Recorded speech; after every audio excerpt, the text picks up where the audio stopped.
జ్యువెలరీలో వడ్డానం Mela October 4th నుంచి 12th వరకు ఫ్లాట్ 9.99% VA ఆఫర్ మీకోసం. సుమన్ టీవీ ప్రేక్షకులకు నమస్కారం. మనతో పాటు ఉన్నారు ప్రముఖ జ్యోతిషులు డాక్టర్ ప్రదీప్ జోషి గారు. వారితో మాట్లాడదాం. గురువు గారు నమస్కారం. శ్రీమాత్రే నమః. గురువు గారు, దీపావళి పండుగ రోజున ఏ దైవాన్ని ఆరాధించాలి అంటారు? చాలామంది ఇది బాగా గుర్తుపెట్టుకోవాలి. కొంతమందికి మిడిమిడి జ్ఞానం ఉన్నటువంటి వ్యక్తులు ఏంటంటే లక్ష్మీదేవి వేరు, లలితాదేవి వేరు, సరస్వతీదేవి వేరు, చాముండి అమ్మవారు వేరు, రాజశ్యామల అమ్మవారు వేరు, ఇలా అందరూ వేరు వేరు వేరు అనుకుంటే మీరు వేరుగానే ఉంటారు. మీరు దేవతలకి వేరుగానే ఉంటారు. అన్ని అమ్మవార్ల స్వరూపాలు ఒక్కటే, అన్నీ లలితా స్వరూపము నుంచి ఉద్భవించాయి. అందుకే ఆ బ్రహ్మ కీట జనని వర్ణాశ్రమ విదాయిని అని అమ్మవారికి పేరు చెప్పారు. ఏంటి? ఆ బ్రహ్మ కీట జనని అంటే మొట్టమొదటి బ్రహ్మ దగ్గర నుంచి తీసుకొని, అంటే ఆ బ్రహ్మ అంటే అర్థం ఒక బ్రహ్మదేవుడే కాదు, ఇంకా బ్రహ్మ నుంచి మొదలు అందరూ పరబ్రహ్మ దగ్గర నుంచి అందరూ కూడా అమ్మవారి నుంచే పుట్టారు. అందుకే పంచకృత్య పరాయణ అంటారు.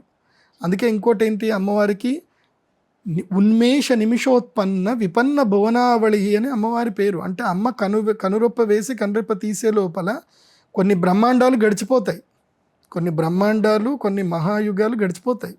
బ్రహ్మాండాలు గడిచిపోవడం అంటే అర్థం ఏంటంటే ఒక 100 మంది బ్రహ్మలు పుట్టి వాళ్ళందరూ యుగాలు, అంటే ఒక బ్రహ్మ సృష్టి అంటే 14 కల్పాలు అవన్నీ కలిపి ఒక మహాయుగం అయితే బ్రహ్మకి ఒక రోజు, ఒక సగం రోజు, ఒక కల్పం సగం రోజు, 2 కల్పాలు కలిపితే బ్రహ్మదేవుడికి ఒక రోజు. సో అలాంటి ఎన్ని కల్పాలు గడవాలి? ఒక బ్రహ్మాండం అంటే ఒక బ్రహ్మ యొక్క పూర్తి ఆయుష్.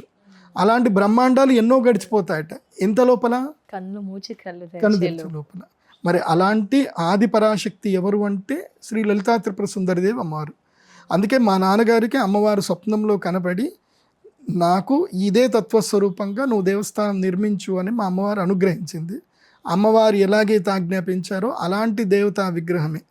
అంటే కామేశ్వరాంక నిలయ అంటే కామేశ్వరుని యొక్క తొడపైన అమ్మవారు కూర్చొని ఉంటుంది. పంచప్రేతాసనాసీన పంచబ్రహ్మ స్వరూపిణి అన్నట్టుగా విష్ణువు, సదాశివుడు, రుద్రుడు, మహేశ్వరుడు, బ్రహ్మ వీళ్ళందరినీ కూడా కలిపి ఉన్నటువంటి ఆసనం ఉంటుంది. ఆ ఆసనం పైన సచామర రమావాణి సవ్య దక్షిణ సేవిత, ఒకవైపు లక్ష్మీదేవి, ఇంకోటి వైపు సరస్వతీదేవి స్వరూపాలు వింజామర వీస్తూ ఉంటాయి.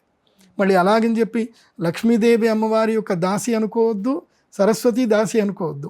అమ్మ స్వరూపాలే, ఇవన్నీ కూడా అమ్మ స్వరూపాలే. ఇప్పుడు అమ్మవారి నుంచే 2 స్వరూపాలు బయటకు వచ్చాయి, అమ్మవారికి సేవ చేస్తున్నాయి. ఎందుకోసమంటే ఈ ప్రపంచము అమ్మవారి స్వరూపానికి అభిన్నమైనటువంటిది.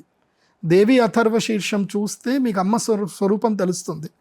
ఎవరైనా సరే శ్రీ విద్య చేస్తున్నా, ఆ అమ్మవారికి సంబంధించిన తత్వాలు ఎవరైనా బయట మార్కెట్లో చెప్తున్నా, వీడియోలు చెప్తున్నా, నేను వాళ్ళందరికీ చెప్పేది ఏంటంటే ఫస్ట్ అమ్మవారి యొక్క తత్వ రహస్యాన్ని దేవి అథర్వ శీర్షంలో చదివి తెలుసుకోండి. దేవి అథర్వ శీర్షం అని ఉంటుంది.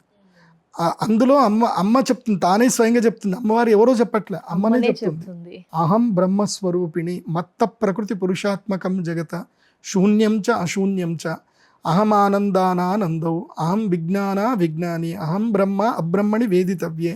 నేను బ్రహ్మ అని చెప్తుంది, నేను అబ్రహ్మణని కూడా చెప్తుంది. అంటే నువ్వు వెలుగు చూస్తున్నావు మాత్రమే, ఆ వెలుగు నేనే, దాని వెనుకన్న చీకటి నేనే.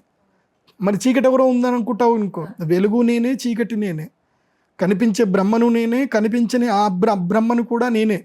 సో జ్ఞానము నేనే, అజ్ఞానం వేనే, అహంకారం నేనే, అనహంకారం కూడా నేనే, అన్నీ నేనే. అందుకే అమ్మవారికి ఏంటంటే ఒక పెద్ద పేరు ఉంటుంది. అమ్మవారి పేరు ఆగ్నేయానంత లక్ష్యాజైక నైకేతి. ఇది అమ్మవారి యొక్క పెద్ద పేరు.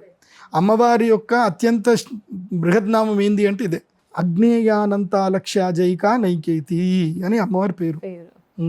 సో ఈ ఒక్క తత్వనామాన్ని సరిగ్గా అర్థం చేసుకుంటే అమ్మతత్వం అర్థమైపోతుంది. ఆ అమ్మతత్వాన్ని అర్థం చేసుకున్న గురువు దగ్గరికి వెళ్ళి మీరు పూజ చేసుకోండి.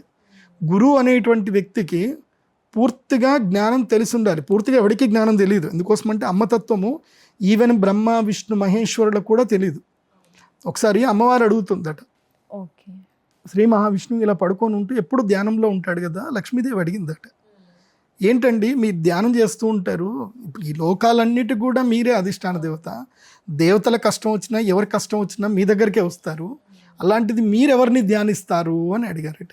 అంటే అడిగితే మేము మా లోకమాతను ధ్యానం చేస్తాము అని చెప్పారట. పార్వతీదేవి విష్ణువుని అడిగితే విష్ణువు కూడా అదే చెప్పాడు. లోకమాత. సరస్వతి అమ్మవారు బ్రహ్మదేవుని అడిగితే మీరు వీణ వాయిస్తూ ఉంటారు, శబ్దాలు తయారు చేస్తూ ఉంటారు, కానీ ఎప్పుడూ మీ యొక్క ముఖము ధ్యానంలో ఉంటుంది. ఎవరి ధ్యానంలో ఉంటుంది అంటే లోకమాత. ఎవరు ఆ లోకమాత అంటే ఆ బ్రహ్మ కీటజనని. దేవి భాగవతం చదివితే తెలుస్తుంది. ఆ అమ్మవారి యొక్క పండుగనే ఈ దీపావళి. ఆ అమ్మవారి దీపావళి పండుగ ఎవరిదో కాదు, సాక్షాత్తు జగన్మాత అయిన అమ్మవారిది. ఆ అమ్మవారి యొక్క తత్వస్వరూపము త్రిమూర్త్యాత్మకంగా పూజ చేసేటువంటి రోజు ధనత్రయోదశి. ఆ తర్వాత మహాలక్ష్మి స్వరూపంలో, ఎందుకంటే లక్ష్మి అనుగ్రహం కలిగింది కదా, కాబట్టి దీపావళి రోజు మహాలక్ష్మి పూజ చేసుకోవాలి. అందుకే దీపావళి రోజు చాలామంది కొన్ని పొరపాట్లు చేస్తారు. ధాన్యం పెట్టాలి అమ్మవారికి తప్పకుండా. ఇక్కడ నుదురు దగ్గర అంటే ఫోటో దగ్గర నుదురు దగ్గర ధాన్యం వచ్చేటట్టుగా ధాన్యం కట్టాలి. ఈ దీపావళికి కూడా మనకి ధాన్యం మన చేతికి వస్తుంది, ఆ ధాన్యము నుదురు కట్టాలి. అలాగే మన యొక్క ఇంటికి తోరణాలలాగా ధాన్యం తోరణాలు కట్టాలి.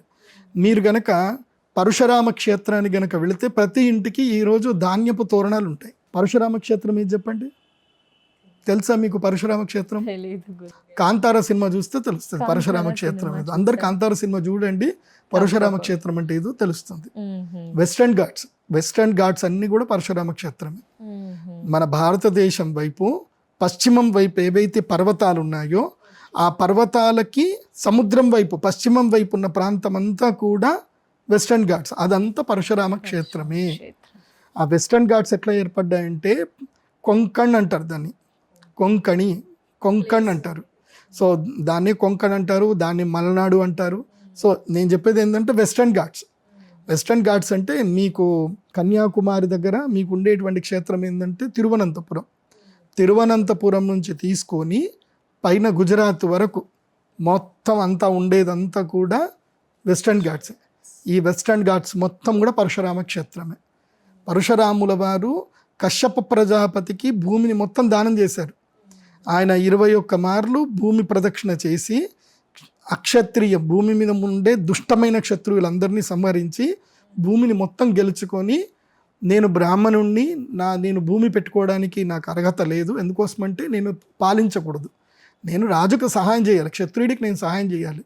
సో ఇప్పటి నుంచి అయినా క్షత్రియులు అందరూ మంచిగా ఉండండి అని చెప్పి ఇప్పటి నుంచి కశ్యప ప్రజాపతి నీవు దీన్ని మొత్తం చూసుకో అని చెప్పి కశ్యప ప్రజాపతికి ఈ భూమిని దానం చేశారు. ఆ భూమిని దానం చేశారు కాబట్టి ఈ భూమి ఇప్పటికి కూడా కశ్యప ప్రజాపతిదే ఈ భూమి. కాబట్టి కశ్యప ప్రజాపతికి దానం చేసి తాను ఉండడానికి భూమి లేదు కదా అని అంటే నేను ఉండడానికి భూమి సృష్టించుకుంటానని చెప్పి సముద్రంలో ఒక వేటు కొడతారనమాట. కొట్టగానే ఏది వెస్టర్న్ ఘాట్స్ అదే గొడ్డలతో కొట్టినప్పుడు ఏదైతే సముద్రం కదిలి పర్వతాలుగా అక్కడ ఉన్నటువంటి మట్టి మొత్తం కూడా పర్వతాలుగా మారిపోయింది. తర్వాత కింద ఏదైతే ప్రదేశం ఉందో సముద్రం వెనక్కి వెళ్ళిపోయి మిగిలిన ప్రదేశం ఏదైతుందో అదే వెస్టర్న్ ఘాట్స్. ఆ వెస్టర్న్ ఘాట్స్లో లక్ష్మీ అనుగ్రహం ఎప్పటికీ ఉంటుంది. వెస్టర్న్ ఘాట్స్లో ఉండాలి, ప్రతి ఒక్కళ్ళకి వెస్టర్న్ ఘాట్స్లో ల్యాండ్ ఉండాలి. అందుకే ఈ రహస్యము శుక్రాచార్యుడికి తెలిసిపోయింది. ఈ రహస్యం శుక్రాచార్యుడికి తెలిసి శుక్రాచార్యుడు తన రాక్షస సమూహాన్ని మీరు ఇక్కడికి వెళ్ళండి, ఇక్కడికి వెళ్తే మీరు సుఖంగా ఉంటారు, ఇంకెక్కడికి వెళ్ళినా సుఖంగా ఉండరు అని చెప్పి వాళ్ళని అక్కడికి పంపించారు. అందుకే కశ్యప ప్రజాపతి ఉన్నటువంటి స్థలం ఏంటంటే కాశ్మీర్ ఇప్పుడు మన చేతిలో లేదు. ఇంకోటి పరశురామ క్షేత్రం ఏంది అంటే కేరళలో కూడా మన వాళ్ళు తగ్గిపోతున్నారు, రాను తగ్గిపోతున్నారు. కాబట్టి ఇప్పటికైనా రియలైజ్ అయ్యి వెస్టర్న్ ఘాట్స్ని కాపాడుకోండి, వెస్టర్న్ ఘాట్స్లో ఉండండి. ఎందుకోసమంటే ఇది ఒక పురాణములో ఇది ఒక సత్యవాక్కు ఉంటుంది, ధ్రువవాక్కు ఉంటుంది. ఏమిటంటే సత్యయుగం వచ్చినా, కృతయుగం వచ్చినా, త్రేతాయుగం వచ్చినా, ప్రళయం వచ్చినా ఎప్పుడు కూడా సుభిక్షంగా ఉండే ప్రాంతం ఏంది అంటే ఒకటే పరశురామ క్షేత్రం, వెస్టర్న్ ఘాట్స్ ఎప్పుడు సుభిక్షంగా ఉంటుంది. అక్కడ ఎప్పుడు కరువు రాదు. కరువు రాదు అంటే వర్షం పడకపోవడం అనేది ఉండదు. అక్కడ మీకు ప్రతి సంవత్సరం మంచిగా వర్షం పడుతుంది, 6 నెలలు వర్షం పడుతుంది, 6 నెలలు మంచి ఎండ కొడుతుంది. మీకు ఎప్పుడు సుభిక్షంగా ఉండే ప్రాంతం ఏంటి అంటే ఓన్లీ భారతదేశంలో వెస్టర్న్ ఘాట్సే. ఇంకెక్కడ కూడా దుర్భిక్షం వచ్చే అవసరాలు ఉంటాయి కానీ అక్కడ మాత్రం దుర్భిక్షం రాదు, అది బాగా గుర్తుపెట్టుకోండి. అందుకే దీపావళి పండుగను ప్రతి ఒక్కరూ చేసుకోండి. ధనత్రయోదశి వనస్పతిని ఇప్పుడు మీకు సొంత ఇల్లుంది, వనస్పతి ఎవరు అరుగులు అది కూడా చెప్తాను. మీకు సొంత ఇల్లుంది, చక్కగా అద్దెలు వస్తున్నాయి, బాగా డబ్బు ఉంది, అలాంటి వాళ్ళు వ్యాపారం చేస్తున్నారు, అలాంటి వాళ్ళు వచ్చి వనస్పతి తీసుకోండి. మీరు దానికి ఒక 1,00,000 రూపాయలు ఇవ్వడంలో మీకు పెద్ద కష్టమేం కాదు. మీరు ఒక 1,00,000 రూపాయలు ఇవ్వండి, అమ్మవారి దేవస్థానానికి డొనేషన్ ఇవ్వండి, వనస్పతి తీసుకొని మీ దగ్గర పెట్టుకోండి. సమస్యలు కూడా తొలగిపోతాయి. సమస్యలు తొలగిపోతాయి. ఇప్పుడు ఎంత డబ్బులున్న వాడికైనా సమస్య అనేటివి అందరికీ కామన్, ప్రశాంతత ఉండదు. సో నీకు ప్రశాంతత కావాలి అని అంటే దేవస్థానంకి 1 లక్ష డొనేషన్ చేసి నేను చెప్పే కొన్ని ధర్మసూత్రాలు ఉంటాయి, ఆ ధర్మసూత్రాలు పాటిస్తూ వనస్పతిని మీ దగ్గర పెట్టుకోండి. కఠినంగా ఉంటాయా సార్? చాలా సింపుల్గా ఉంటాయి, కాకపోతే నీకు మంచి మనసు లేకపోతే మాత్రం అవి కఠినంగా అనిపిస్తాయి. ధన్యవాదాలు గురువు గారు, విలువైన సమయాన్ని కేటాయించారు, చాలా విలువైన సమాచారం కూడా అందించారు. నమస్కారం గురుగారు, ధన్యవాదాలు. శ్రీమాత్రే నమః.